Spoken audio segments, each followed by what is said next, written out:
Obviously, diversity, equity, and inclusion has been a hot topic lately. And I think it is very unfortunate that there has been an effort to treat diversity, equity, and inclusion efforts as a straw man. A straw man is when somebody says, here's what they're really saying, and they create this kind of straw man and then proceed to beat up the straw man and tear down the argument. And so there's this effort to say that diversity, equity, and inclusion is affirmative action, taking equally qualified candidates and picking the person of color, or picking the less qualified person of color and putting them into a job over the white person.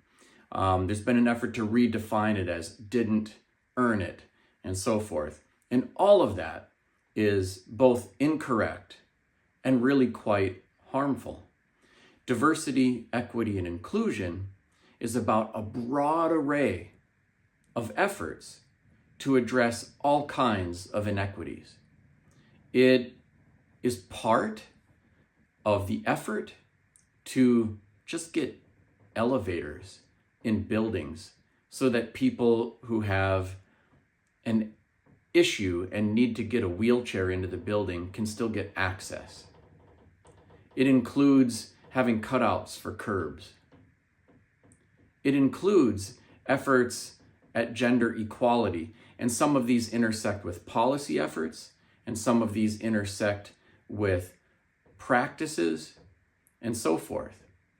Also, in the corporate world, diversity, equity, and inclusion has been critical to just recruiting and retaining people in the workforce. The majority of the children in America are people of color. So if you want to have a viable business, and we got workplace shortages in many professions, then having a workplace that is appealing and welcoming to people of all groups is really important. So diversity, equity, and inclusion is not just about the employment practice, but it's about making sure that the place of employment is kind and welcoming, and that it is easier for a potential employer to recruit people from all different backgrounds and sell their products and services to everybody. So the effort to kind of recast diversity, equity, and inclusion simply as giving jobs to people who didn't earn them is really, really inaccurate, and it damages our ability to hold up the other things that are so critical in the broad DEI effort. I work at a university called Bemidji State University. I've actually been working there for 25 years in a row, and I've chaired numerous search committees for new hires. Every single time, in every single employment search, we were strictly prohibited from even looking at, considering, talking about the race of any applicant. We were coded as an equal opportunity employer, but it was not allowed for us to consider race, gender, religion, sexual orientation in any hiring decision.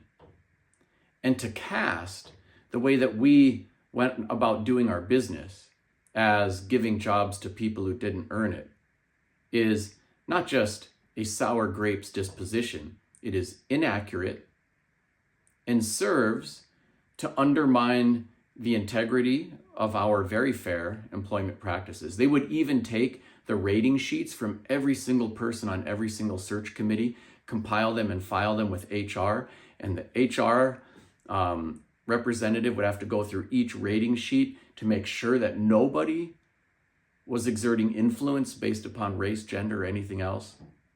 So that hiring practice, which I've been part of for 25 years, was very fair. And at the same time, the effort to say that it was not, or to suggest that I or someone else didn't earn their position, was hurtful and also completely erroneous. Thank you.